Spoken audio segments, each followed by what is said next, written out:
right, welcome everyone out to Fairview Park Hospital. We're here with Don Avery, administrator here at the hospital. And Don, we appreciate the opportunity to come out and speak to you again. I know this year's been quite difficult on you, and I know that you know, throughout your lifetime, you've been in healthcare throughout your adult life. But I just want to pause for a moment, maybe remind everybody where you were educated first. Okay, I was born and raised in Illinois. When I was 17, I went to the Air Force Academy. I went to college at the Air Force Academy in Colorado Springs, graduated from there, and then went to pilot training. I served in the Air Force as a pilot for 6 years. And I honestly believe that some of the best training I got to be a hospital administrator came through those experiences, you know, dealing with the high level of, I won't say pressure, but a high level of work, the people you dealt with. You know, pilots are a lot like doctors, I think, in some ways. But I learned a lot about, you know, coping with a lot of different things at the same time. In fact, at the Air Force Academy, you know, you have more than you could ever possibly do in a day, and you have to learn how to deal with that, delegate and trust other people and build good teams, and that's a lot about what leadership in healthcare is. I got out of the Air Force, I got married, went to graduate school at a very fine institution down in Gainesville, Florida, the University of Florida. You know, I'm giving you this opportunity. Yeah, no, right? I know. I'm not saying anything, but anyway, I did have a great educational opportunity there, and then. Well, and the military does such an excellent job in training people. I think it goes unnoticed sometimes. You know, coming up on Veterans Day, it is a time that we should recognize those who serve, those vets who gave it all and who gave so much. Well, I couldn't agree more. I'm biased because I'm a veteran, but I look for opportunities to hire veterans. I look for opportunities hiring a veteran doctor, a doctor who served in the military, because you're not just getting a physician, you're getting somebody who's likely to have leadership experience. People ask me what I majored in when I was at the Air Force Academy, and while my diploma may say accounting and finance, I majored in leadership. You know, I started having leadership opportunities when I was a freshman at the academy, and then, you know, you move all the way through, and I had a lot of different opportunities to have leadership training, leadership experience, and I think that, again, some of the best training I got was through the military. It prepared me for what I do today. Yeah, who could do a finer job, truly, than so, you know, I encourage people to look for the opportunity to hire vets, because they do tend to be hardworking, they do tend to be dependable, and I admit to a bias there, but I've also not been disappointed. So, and then you went on to your education at University of Florida, right? I did. And then after that, I had to do an administrative residency. I did that at Baptist Medical Center down in Jacksonville, Florida. I worked there for a couple of years. And then I had the opportunity to come to Georgia in the late 80s, to Valdosta, Georgia, South Georgia Medical Center. I moved there with my wife, and at that time, daughter Amelia. She was not even one, and I was the vice president at that hospital, South Georgia Medical Center. And I went there thinking I'd be there 3, 4, 5 years, and I was there for almost 13. In fact, I was at Valdosta for about the same time I've been here now. I'm going on 13 years here, but I had a great experience down there. I got a chance to do a number of things, you know, bring services to the hospital. And then I had an opportunity. I was hired by Columbus Regional in Columbus, Georgia, as a senior vice president, and then a president of one of their subsidiary organizations. And then 17 years ago next month, I was hired by HCA as a CEO. So I've been a CEO with HCA now for 17 years. For that in Columbus, and then, as I said, I've been here for almost 13 years, and it's become home. I think you know that you and I have talked many times that Dublin's become home to us for a lot of reasons, and my wife and I love living here, and I feel very fortunate to be working at this hospital every day. I have no Mondays. I love coming to work, and I enjoy the people with whom I get to work. Do you remember when you first came to Dublin and you first entered the hospital and you looked at opportunities, you looked at things that needed to be addressed? Could you reflect on some of those for us? Well, anytime you come into a new situation, you look, you know, where can I make an impact? What kind of difference can I make? Yeah. And it seemed to me that early on, some of the biggest opportunities were in relationships. And I think that's one of the areas that I'm pretty good at, and that is, the relationship between the hospital leadership then and the medical staff was not good. The relationship between administration and the whole hospital probably wasn't very good in terms of visibility and listening and engaging our people. The culture just didn't feel healthy, and that translated into other areas in terms of, to a certain degree, maybe accepting mediocrity, accepting things the way they were. This is the way it's always been. This is the way it's always going to be. And I tell people that I didn't really come in here and make some huge change. I just really encourage people to be who they were, to really take on and own the job that they were hired to do, and to work together as a team, to have open communications, for the medical staff to talk to each other. And I think that if I was to say the one thing that's changed has been the culture, and because of that, everything else has changed. But it all began with people believing in themselves. We've got a lot of the same people here that were here then. And I think they do better work. I brought an energy here that I don't think existed. I tend to be, as you know, very passionate about what I do, and I just got out of the office and got out and intermingled with people, and also I think it was important that this hospital recognize our role in this community and the communities around us, and we need to be visible in the community and recognize that we're serving more than just healthcare needs, but we're serving this community in so many ways, and so I made a commitment to be involved in the community and to be involved in this hospital. We've been able to recruit, I mean, in the past decade, we've recruited, this may surprise you, over 60 doctors to this town. We've added services that we didn't have before. We have doctors on call 24/7. We see more patients. Back 10 years ago, less than 50% of the people in Lawrence County and the surrounding counties came here for their health care. Today, over 70% of them come here for their health care. You look at the numbers, the number of surgeries we had. My first year here, we did between 15 and 20 orthopedic cases. Last year, we did over 1,000 orthopedic cases. And that number will be even bigger this year. We had 28,000 visits to the ER. Last year, we had over 50,000 visits to the ER. So this hospital has become Middle Georgia's regional referral hospital, or maybe I should say regional rural referral hospital. And I'm real proud of that. I'm mostly proud of the people, the work they do every day. The people are exceptional, but you brought in a lot of resources. In the time that you've been here, a lot of resources have been brought in. We're fortunate to be a part of HCA, and I found that you don't get something if you don't ask for it. Yeah. And so I asked for a lot. Yeah. I asked for things, and as you do better, as the hospital performs better, it's a lot easier to get some of those resources. One of the first things we did, I even remember, we had a different logo. We had a logo, it was maroon, and it was kind of different. And I had our marketing folks, I asked them, I said, what do you think of this logo?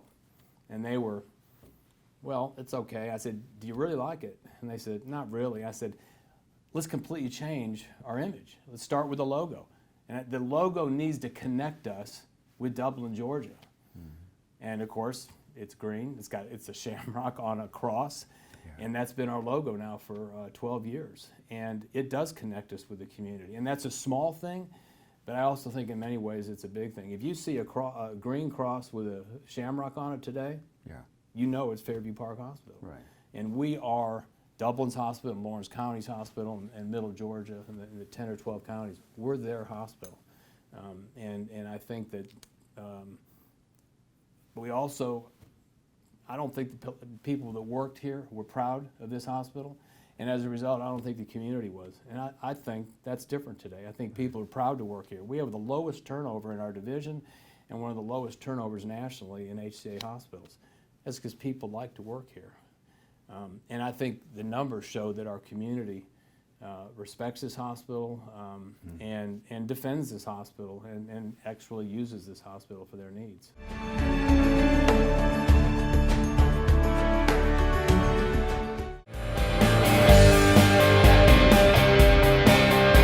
Hi, I'm Tasha Rowland, and everyone here at the Cloverleaf Restaurant would like to invite you to come try our country-style all-you-can-eat buffet. We hold ourselves to the highest standards of safety and quality in the food we prepare for you.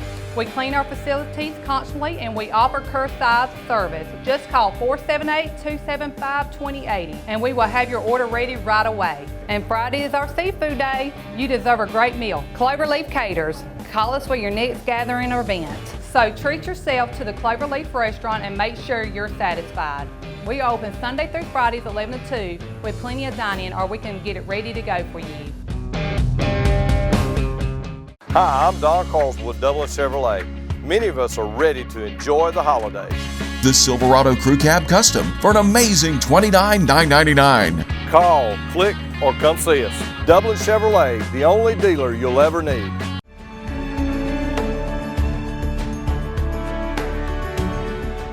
You know, we got into, I guess, about March and had a press conference on COVID, and you were a real voice of reason at that time. You were a calming voice for the community, but very straightforward throughout all the interviews we've done, Don. You tell it like it is, but with compassion. You care about the safety of the community. You care about people making proper choices that are wise to keep them safe. That's part of who you are.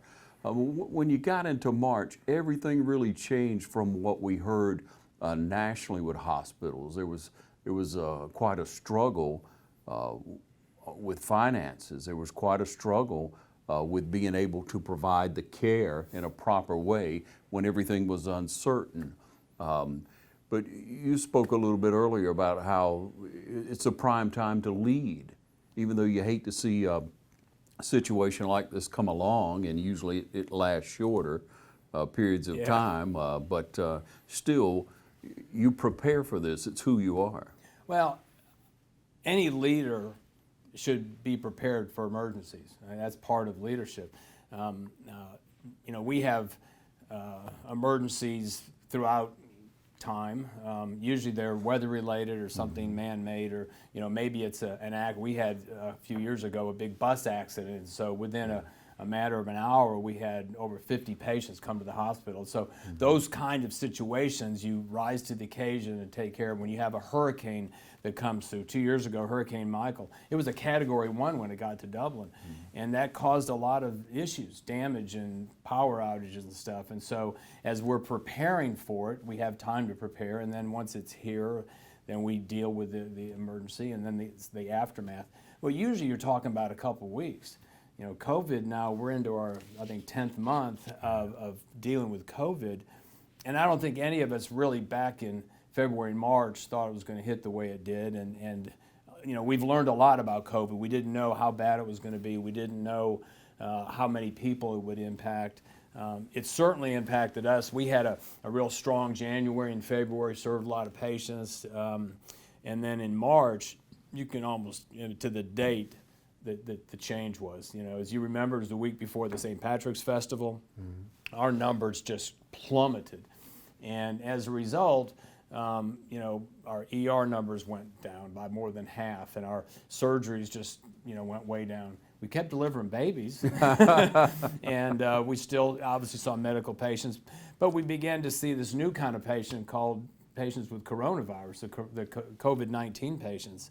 And that number went up, and then it kind of plateaued a little bit, and then went down, and we thought it was over. And then July hit, and July thing just took off, and our numbers probably peaked in August, and we saw, I believe our highest number was 50 patients here, which was over 40% of our total patients in the hospital had COVID, and that's a big deal. And those numbers have certainly tapered off. But this is a different kind of, crisis, if you will, or healthcare emergency. Nationally, worldwide, we call it a pandemic, but it has lasted now. Again, as I said, we're really into our 10th month of dealing with of COVID patients, and we've gotten pretty good at it. Unfortunately, we continue to see a lot of patients. Those numbers have dipped down into the teens again, which feels better than in the 40s or 30s, but there's still a lot of patients here. A lot of people have COVID, but they are at home, and they're not as sick, obviously. And unfortunately, we're up to nearly 100 deaths in our county alone, and in the central Georgia area, several people have died. We know that over 230,000 Americans have died of COVID, and I do hope that this vaccine that is touted to be here in just a few weeks makes a big difference. It's got a lot of promise to it. I think people think that, certainly the manufacturers are telling us it's going to have a 90+% success rate, which is way better than the flu vaccine. So I hope that's true. We'll see. But it has been a time that I've seen leaders step up in our organization. I've been very, very proud of them. Our frontline workers, respiratory therapists, lab people, nurses, physicians, housekeepers, people in our emergency department, the x-ray folks, people have worked in departments that they don't normally work in to help out. The resiliency, which is a word that might be overused, but resiliency is the best word for how they just keep going day after day after day and serving the patients we've seen. We've seen well over 400 COVID patients this year in our hospital. Their length of stay could be anywhere from a week to, we've had patients here as long as 50 days. That's a long stay, and as you know, COVID patients don't have visitors, and so it's been difficult on the families. We recognize how difficult it's been on them, and again, especially those who have lost a loved one. Fairview is obviously a huge part of our community here. It's brought in a lot of health professionals that are around you. It brings in a lot of patients from the outlying area, a lot of business as well.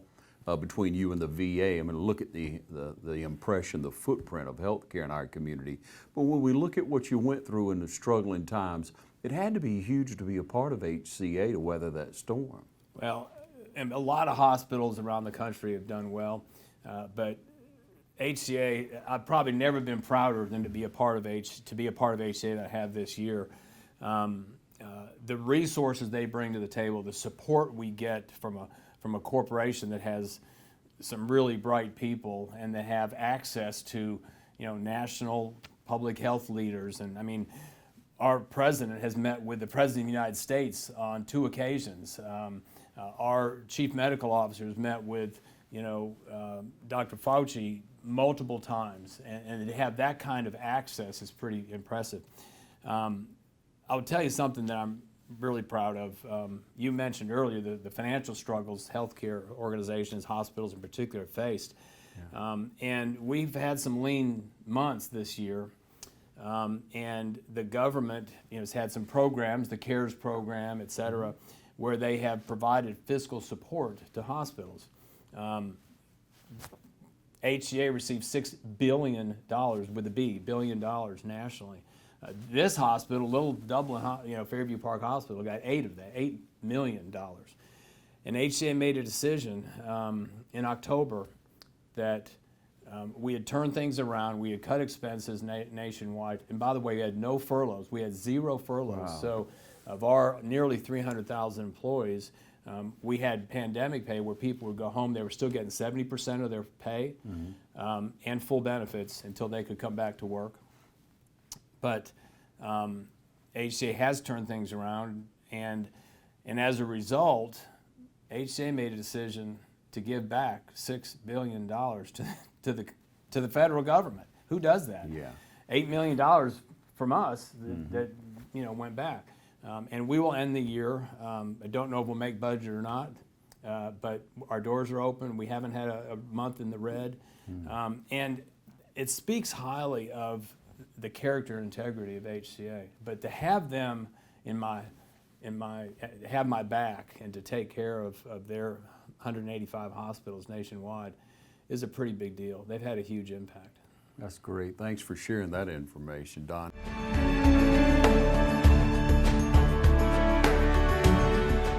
You want to acquire real-world skills instead of student loan debt? OFTC gives you an opportunity to succeed in a safe and caring learning community with flexible classes on campus and online.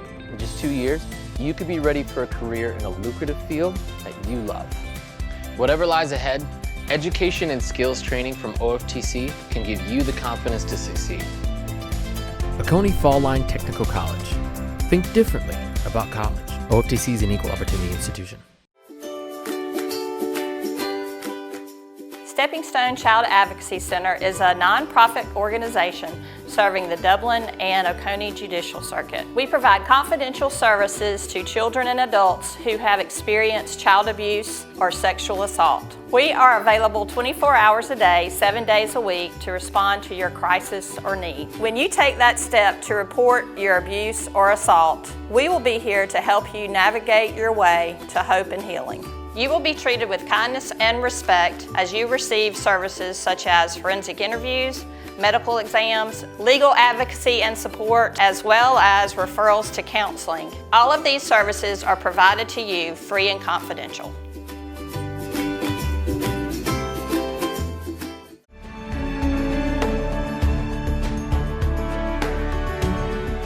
Let's talk a little bit personally. Thanksgiving's coming up. You know, people want to get together. People want to get together now. We had a rodeo recently. You know, a lot of people went out for that. About 70–80% of them wearing masks. Some people just will not wear a mask. I let's know they face won't. They're not going to wear it, no matter what. You know, and we try to remind people it's a reflection on them caring about other people. Even though it may make you feel a little safer to have that mask on sometimes, I guess it does. But there's still guidelines that we need to follow. So you personally, how do you envision Thanksgiving for the large family? Well, no one wants to have a small gathering this year. The Avery family will be doing that. And I'm going to miss. I'm not going to be with my daughter at Thanksgiving and her family. She's going to be with her husband's grandmother. But we just decided we're not going to go down to Florida to see my wife's family and that big gathering. We're not going to do that this year. Yeah. And you know, it's hard for me to say don't get with these big groups, but again, the social distancing might be more important than the mask.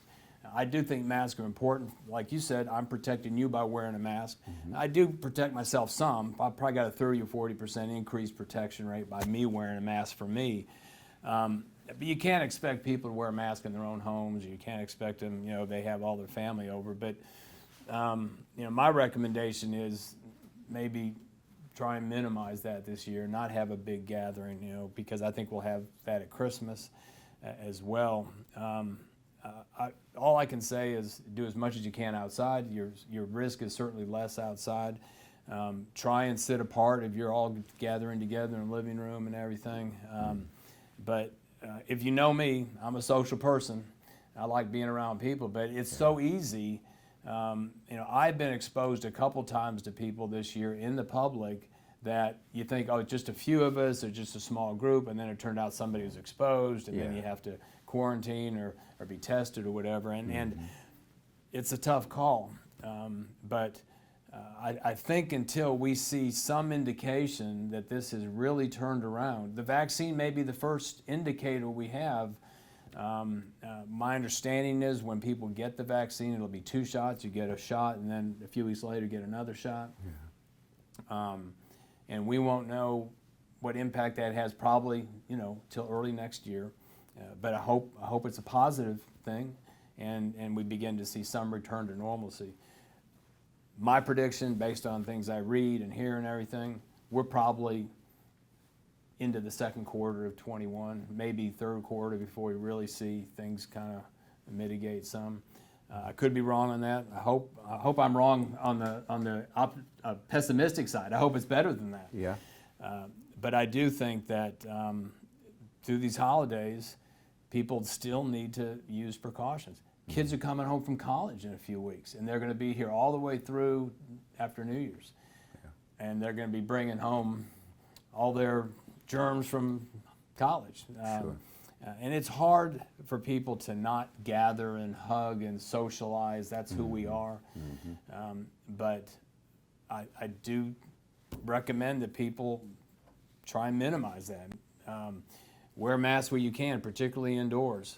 I went to a football game, my first football game of the season, this Friday night, and my wife and I were pretty much the only ones in the stands wearing masks. But I just felt strongly about it. Yeah. And I do know when you're outside, there's less risk. And people were spread apart. Every other row, and people were definitely spread apart. And that, again, those kind of things help.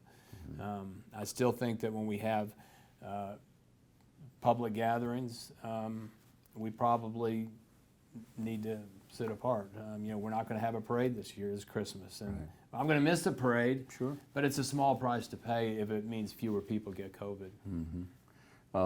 In the time that you've been here, we talked a moment ago about going all the way back to like March, April, May, and then you say July, and you say numbers got up to 50. It had to be tough. Just speak to us a little bit again about you personally, Don, about how you handled some of that when it was really in the fire. Well, I go back to March and April, and things were changing every day.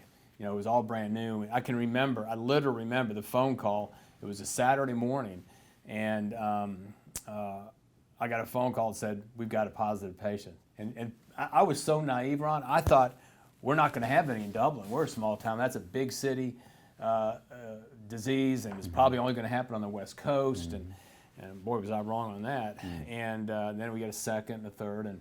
And then, as we got to the point where our ICU is full almost every day, but we got to that point, in August and September, our intensive care unit was completely full and of COVID patients. If somebody got discharged, it was filled back up with another COVID patient. Our medical unit was full. Our step-down unit, our progressive care unit, almost every day full and of COVID patients. And you think, is there ever going to be a break in this? I remember one day in particular, you mentioned, about caring. The people I work with at Fairview aren't just coworkers. They aren't just people I come and see. I literally consider them my extended family. And I don't say those words about everything, but I care deeply about the people who work here. I often say I love the work I do, but more importantly, I love the people with whom I get to work. And I was here on a Sunday afternoon. I had actually been up here twice. And while I was here that second time, a group of employees asked me to pray with them, and I did. I saw two codes, two patients that coded, and nothing I could do but watch, and I just could feel the stress, the tension that the staff was coping with. And as I left here, I sat in my car, and I just started crying. And I remember calling my wife, and I could hardly talk. I just said, I care so much about these people, but I just don't feel there's anything I can do to help them, to support them, and yet, day in and day out, since we had our first patient, I've seen them, they handled 20 patients today better than they handled 10 patients in April. They handled 50 patients amazingly well. The patients got really excellent care, but these folks, they work 12-hour shifts, they go home, they come back, they work 3 or 4 12-hour shifts a week, and it's the nurses, it's our physicians, it's our respiratory therapists, as I said, lab, x-ray. They have to go into those departments. Our housekeeping people have to get in the PPE when they go and clean a room. So it affects everybody. And sometimes I feel like I don't do enough because I'm not helping them or caring for them, but hopefully we create an environment for them. We give them all the stuff they need. We've never come close to running out of personal protection equipment. We have had the medications we've needed. We've had all the resources we've needed. We came real close to running out of vents, but we never have. We've always had enough vents for the patients that needed them. I think we got down to having one extra. But those numbers, like I said, have come down, and we're kind of in a rhythm now. And people are still using great precaution, but they've gotten really good at the current environment that in which we're caring for patients. Yeah, that's what professionals do, Don. They do. And we're so thankful as a community. We're so thankful to Fairview Park for what the staff, for what you as an administrator, for what everyone has done through this pandemic, because it's a cornerstone for us. It truly is. Without Fairview, our community would suffer greatly and wouldn't have the confidence that we have somewhere to go and a a pandemic like this if a loved one falls sick or has questions. But not only that, now that you're back to doing surgeries, you know, you mentioned earlier, you know, babies, they're going to come. Yeah, and they're gonna coming come. anyway. We're going to have a lot of babies come December and January. But you know, the surgeries of the elective, you would call Right. it, that people need just to have a better quality of life. Well, and I will tell you, people still ask, is it safe? And it is completely safe. We have yet, knock on wood, to have a patient who's coming here and had surgery or procedure done, a heart procedure or something that has gotten COVID. That has not happened. We take great precautions. And we're testing patients too to make sure they don't come in with COVID before they have a procedure. I want to say something else, and I appreciate your comments about this hospital. I feel the same way about the people that work here. I just, you know, they really are my heroes. This community, Dublin, Lawrence County, the surrounding communities, even the surrounding counties, have been incredibly supportive of this hospital, of the people that work here. And in tangible ways, they brought meals, they've put messages on social media. We've seen messages here, out here, that the you know, first responders did a kind of a parade on campus with ambulances and police cars and fire trucks and everything. And perhaps even more importantly, on a personal level, our folks get encouraged every single day in this community. But this community has supported this hospital, supported the people that work here, you know, through just local neighborhoods and friendships, but through churches and through businesses here in town. And we could not be as successful as we've been without feeling like, you know, we're supported and a part of something bigger than us. And this community and these communities we serve us the same. Yeah, these are days we'll never forget, Don. You're exactly right. We won't. Yeah. Thank you so much for your time. My pleasure. Thanks for your time and for caring about the hospital. Yeah. Thank you for joining us right here on TV 35.